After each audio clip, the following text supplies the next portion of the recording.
Yo, brother, it's time for us to start talking the real, man.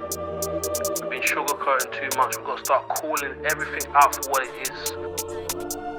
is. Hey guys, well, I'm here with a broken ankle, pretty bad broken ankle, and I thought I'd give you an update what's happening in my life.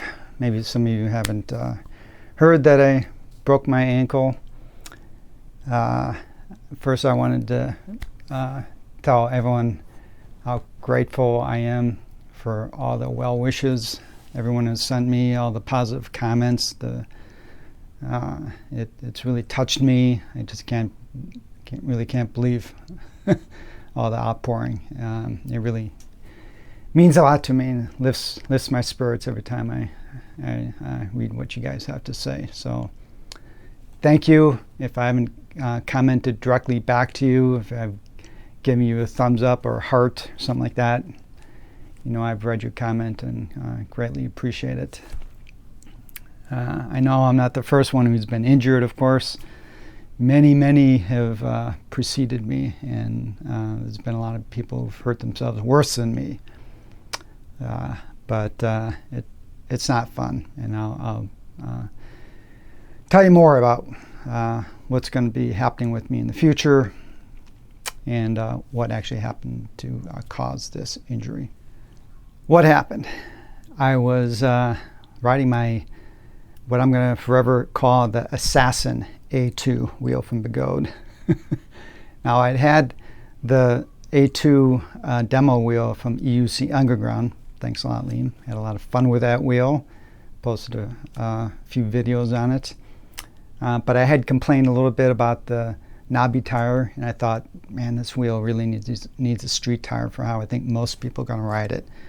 On the dirt trails, that knobby is fantastic, but I really think for the A2, most people are going to be not going on trails with that wheel. They're probably going to be riding around town, doing errands, I don't know, that kind of stuff. So Begode got word of that, and they started looking into a street tire version, and they reached out to me and said, we'd like to send you one, gratis. So I didn't have to pay for it, which was very nice. First time manufacturers actually reached out directly to me. So fast forward to maybe 3 weeks later, I received an A2. They flew it out to me with the street tire.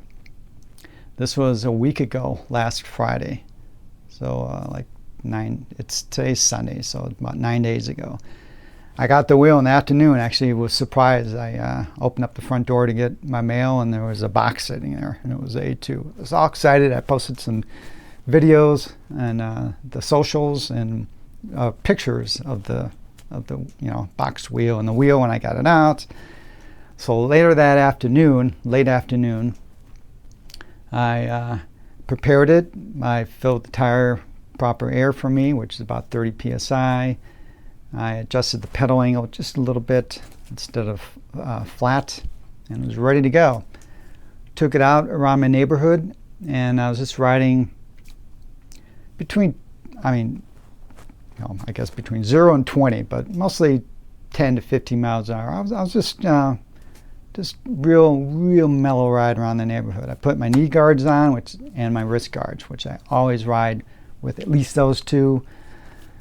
Usually also a helmet, but again, I was just tooling around my neighborhood, so I skipped the helmet, and I took it up to about 20. Wanted to get a feel for wobbles, anything, and I love the street tire in that A2. Street tire is the way to go if you're going to get an A2 and you don't plan on spending most of your riding in the trails. Get a street tire. It rides beautifully. At 20 miles per hour, it felt great to me.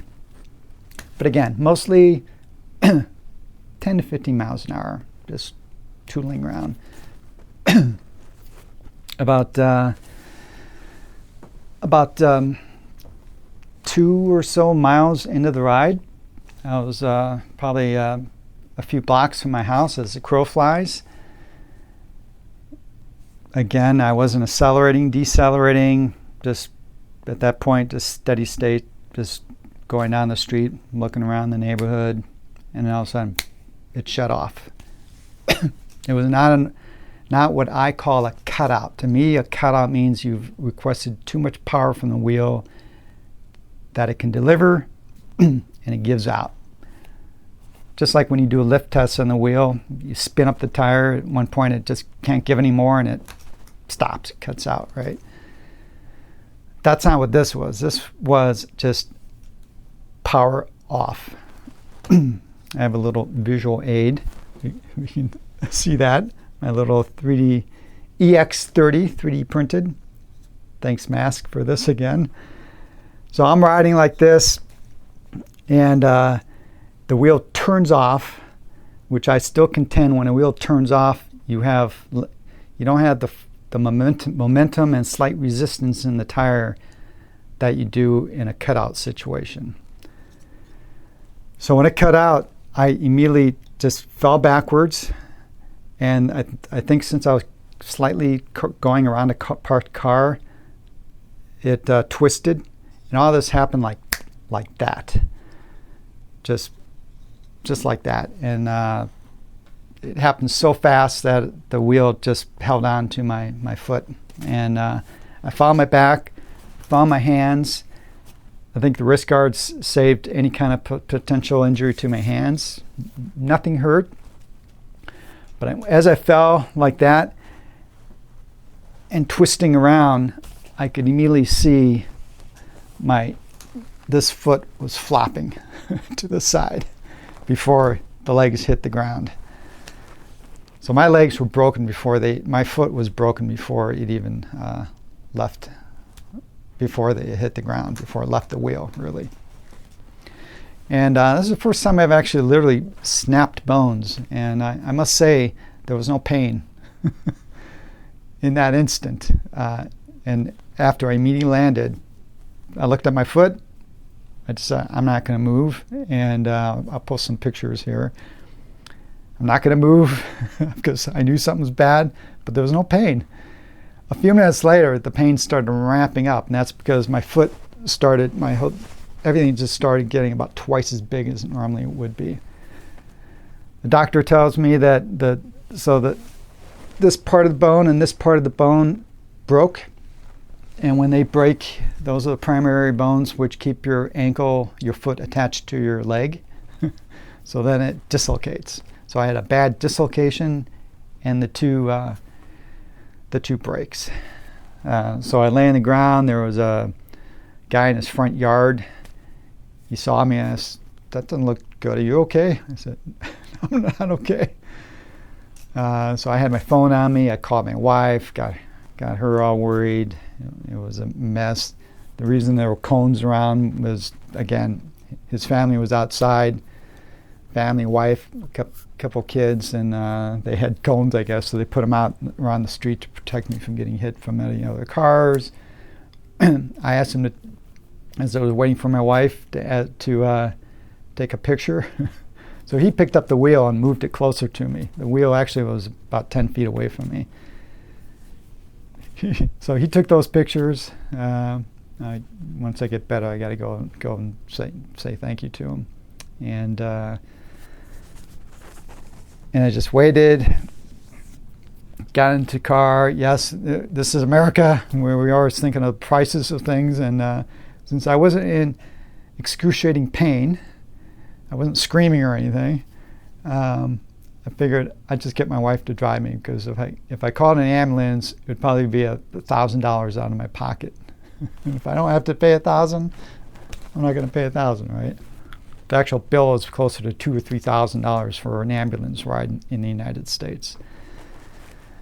So we went to the hospital, and lobby was filled again. America. So many people that can't afford health insurance, they use the emergency rooms as their medical insurance.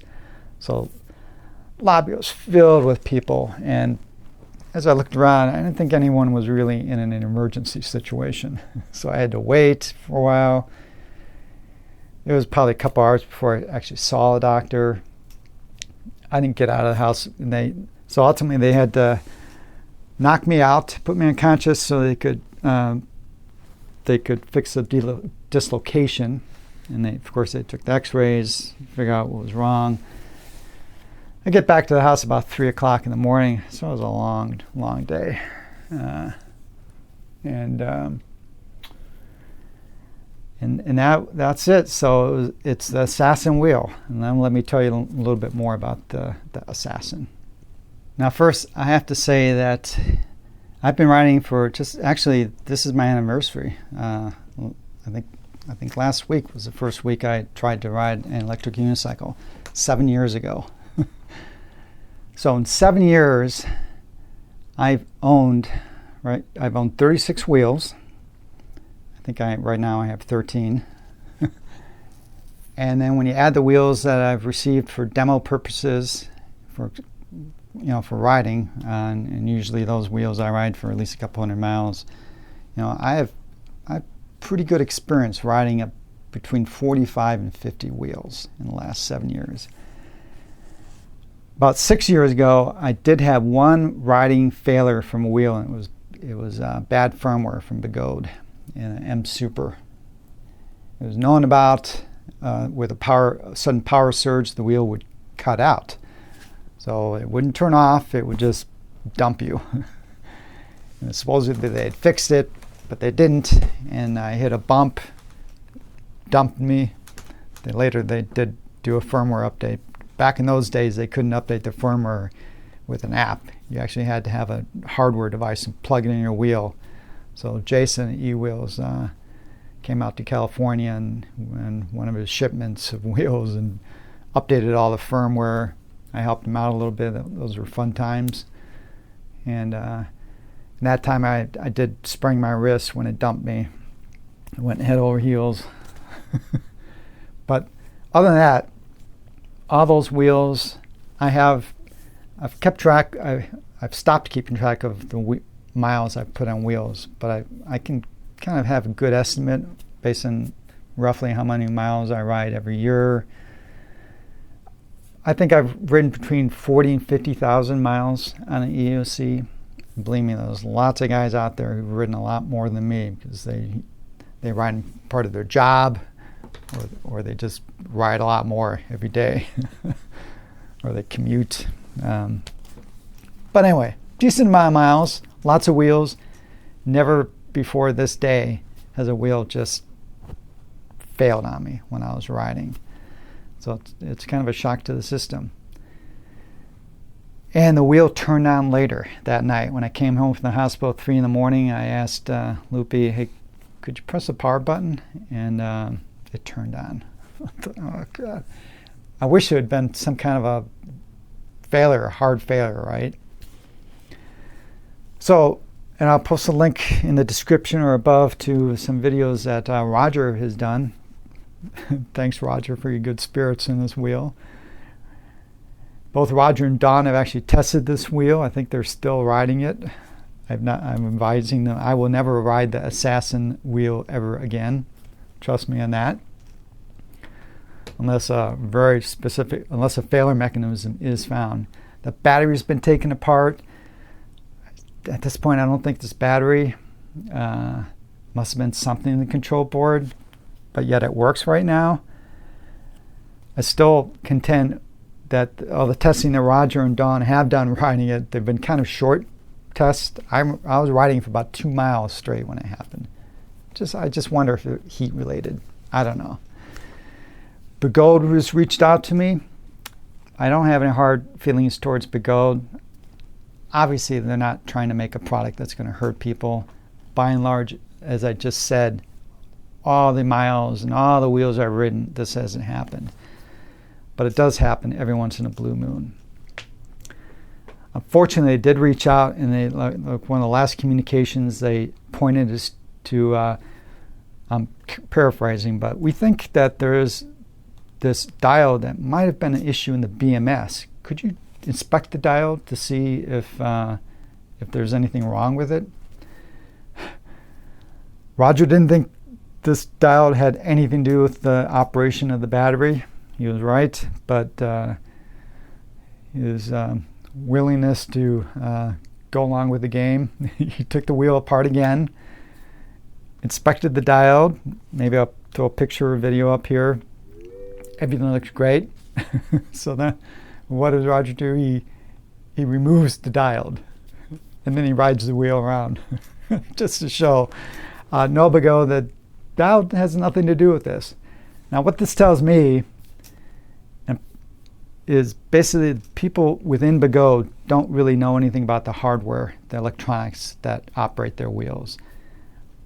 I'm almost 100% sure they don't design any of their hardware. They fab it out to other people. Unlike King Song or In Motion, I don't know about Veteran, they actually do their hardware design in-house, but not Begode. So they got people, I don't know if they even have engineers working at Begode. So I can just imagine their picture, they're looking at this thing and saying, hey, maybe that diode might have something to do with it. Have them check that. Now, I got to say, taking wheel apart, taking the battery apart to do this inspection, it's not trivial. So it does bother me, that pisses me off a little bit, that they put me through that exercise. They're just guessing. They don't know anything. So I pretty much don't believe anything they say, Begode. Only if I could directly talk to an engineer that worked there, that could have an intelligent conversation. I'm a retired engineer. I would be able to understand them. As it is, no.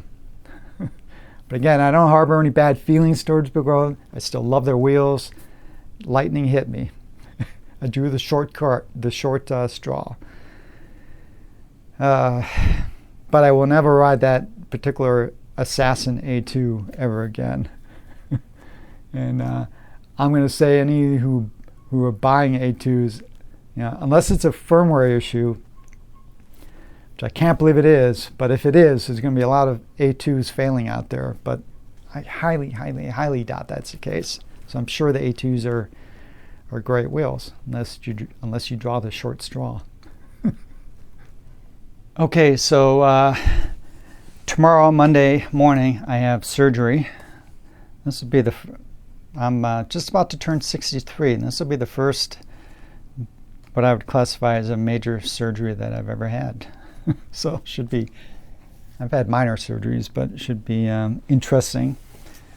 So the plan is surgery tomorrow. They're going to fix everything up. It's on the positive side, it's a classic break where you break these, I forget the name of the bones, but you break these two bones. It's like a tip of one bone, which I think is on this side, and then the long bone that comes up here is broken someplace around here. So you put the metal in there, put it all back together.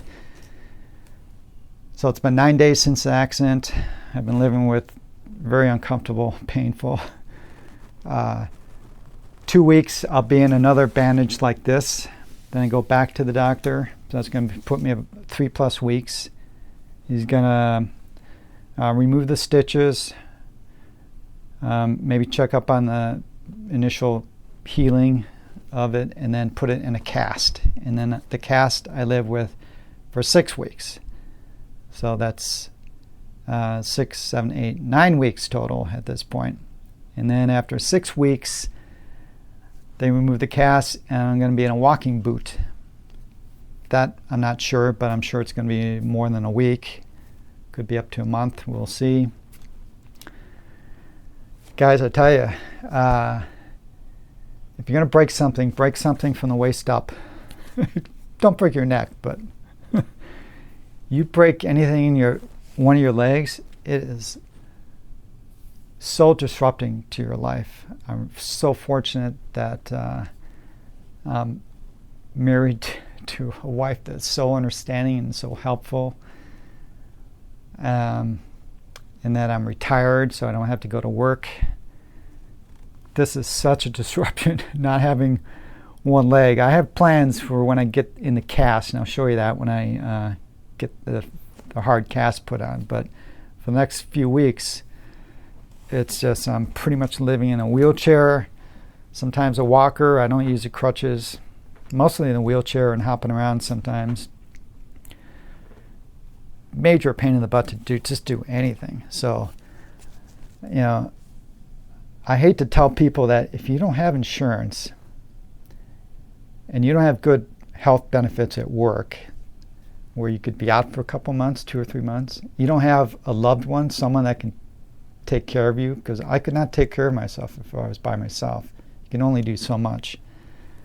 And you require your limbs as part of how you earn a living, and you have a family.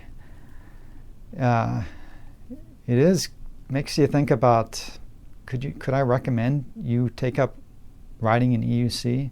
Because let's face it, you can break things when riding this. Lightning hit me. Lightning has hit other people, and that's if you're not doing anything radical. If you're really a speed demon, all these other, you up your risks of getting injured. So I'm not sure in good conscience I could recommend that people ride EUCs if you get injured and it really disrupted your life. If you are the sole breadwinner putting food on the plate for your family, and you can't work and you don't have good benefits, it's tough.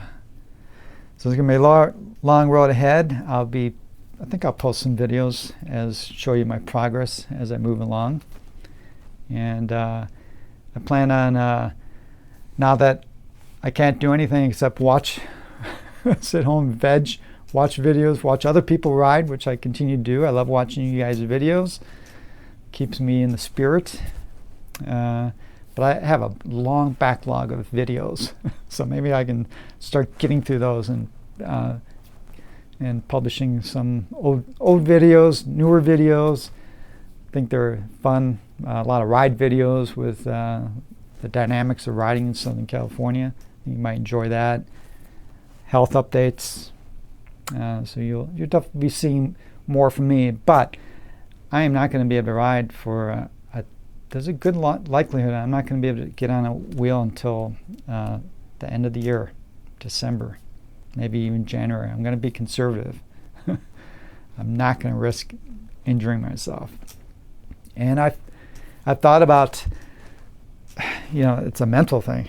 Man, do I even want to? Should I stop riding? Because you feel like maybe you're being a little selfish with the loved ones around you, right? This is not only a burden to me, it's a burden to my wife. She's obviously she's glad to help and do it, but it's a major inconvenience in the whole household here.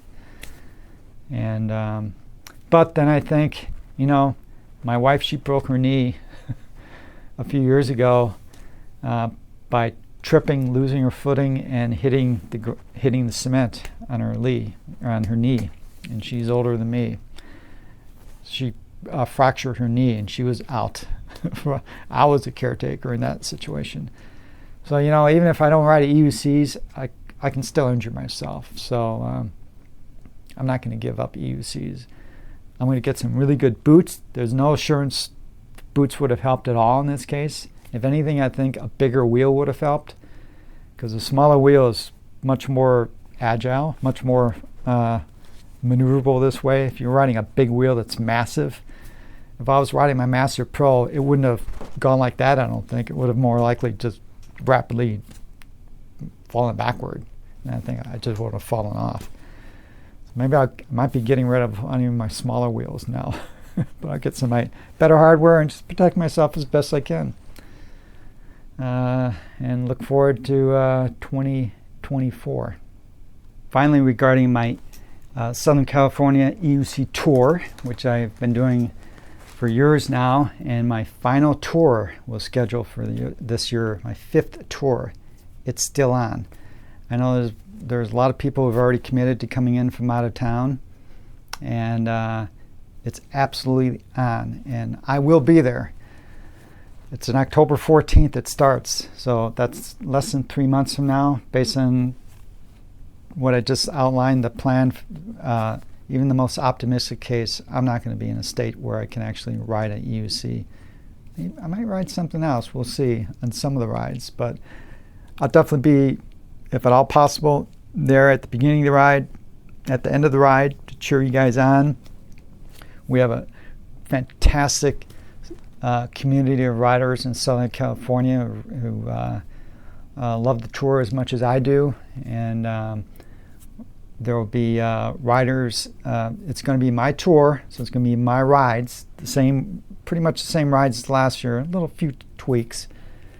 I just won't be leading the rides, but we'll have designated leaders for each ride. So any of you from out of town, you're going to have just as fun time as if, even though I'm not going to be there. So still come, enjoy the ride, and we're going to do a raffle this year. We're going to fundraising raffle for childhood cancer research. I'll put a link down below for that organization. But Liam at EUC Underground has donated a brand new Commander Mini, which will be raffled away. And any of you who out there watching this know of any other people who want to donate prizes for the raffle to raise money, reach out to me and make it. It'll be a fun time. Raffles are really fun, and it'll support a good cause. 100% of all monies raised during the tour will be donated to the cancer organization. All right, guys. Hope you enjoyed my little misery video here. And until next time, safe riding.